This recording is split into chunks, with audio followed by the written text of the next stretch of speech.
Avez-vous déjà eu des difficultés pour avaler des aliments? La déglutition normale est définie comme l'ensemble des mécanismes permettant le transport des aliments de la cavité buccale vers l'estomac. Elle est divisée en 3 temps. Le temps oral, où vous amenez les aliments à la bouche et les mastiquez pour vous préparer à les avaler. Le temps pharyngé, où vous avalez. Le temps œsophagien, où les aliments descendent dans l'œsophage vers l'estomac. Certaines personnes rencontrent des troubles de la déglutition et éprouvent des difficultés pour réaliser ces 3 temps. Elles risquent alors une fausse route. Une fausse route est le passage des aliments dans la trachée et les poumons au lieu de poursuivre leur route vers l'œsophage. Les fausses routes peuvent survenir avant la déglutition, notamment lorsque les liquides passent dans les poumons avant même d'avaler, pendant la déglutition ou après la déglutition, les aliments restent alors dans la bouche ou dans la gorge au lieu d'être avalés. Voici les signes d'appel qui doivent vous alerter sur un possible trouble de la déglutition. Une toux, une modification de la voix, une modification du teint, un blocage. Lorsque vous éprouvez des difficultés pendant le repas, lorsque les signes d'appel apparaissent ou lorsque vous faites des fausses routes, ces professionnels de santé pourront vous proposer une évaluation et une rééducation spécifique. Neurologue, médecin de rééducation, médecin traitant, orthophoniste, masseur kinésithérapeute.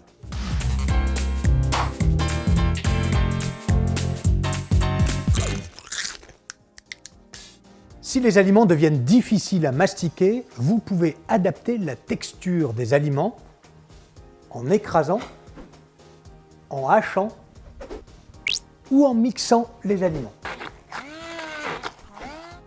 En cas de fausse route au liquide, je vous conseille plutôt de boire des boissons gazeuses bien fraîches ou des boissons plus épaisses comme le nectar de fruits, des yaourts à boire, des smoothies, des milkshakes, des liquides épaissis ou même de l'eau gélifiée. Pendant le repas, préférez une pièce calme, sans télé.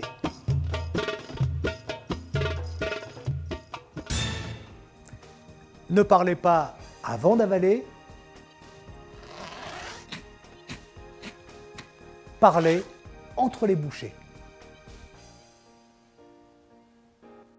Faites attention de bien vous installer, assis à table, droit, les coudes sur la table. Restez bien concentré, ne faites pas plusieurs choses en même temps. Penchez légèrement la tête vers l'avant.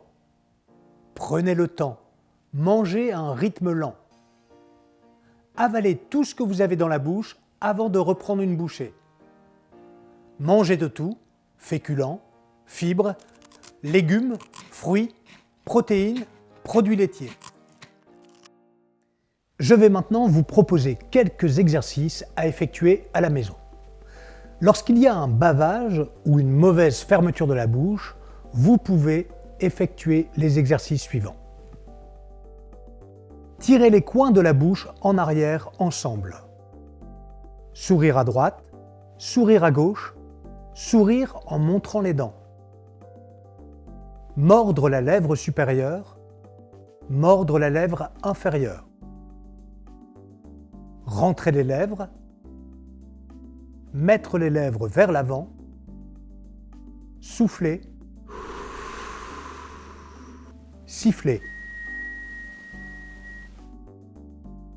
Lorsque les aliments restent dans la bouche, sur la langue, après la déglutition, ou lorsque vous ressentez un blocage pour avaler, vous pouvez effectuer les exercices suivants.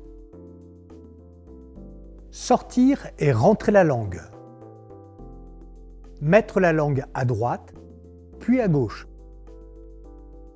Faire le tour des lèvres avec la langue. Mettre la langue vers le nez, puis vers le menton. Toucher l'intérieur des joues avec la pointe de la langue. Claquez la langue. Alternance des ka-la. Ka-la, ka-la, ka-la. Après avoir avalé, si une partie des aliments reste coincée dans les joues, vous pouvez effectuer les exercices suivants.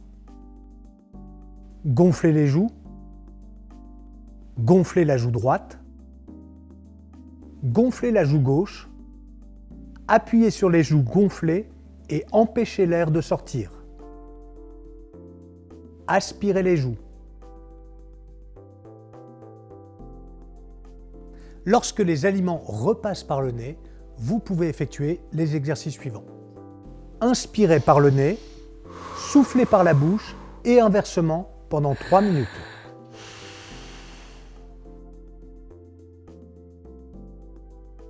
Soufflez dans un verre d'eau avec une paille.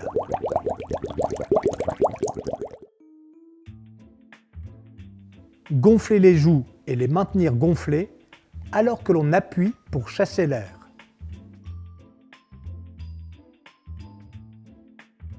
Lorsque la mastication est difficile, vous pouvez effectuer les exercices suivants.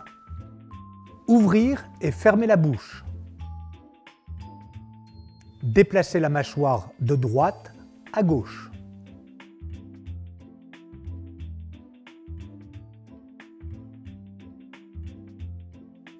La sclérose en plaques ne modifie pas les habitudes alimentaires. Il suffit souvent de faire quelques adaptations. Manger doit être avant tout un plaisir, alors bon appétit!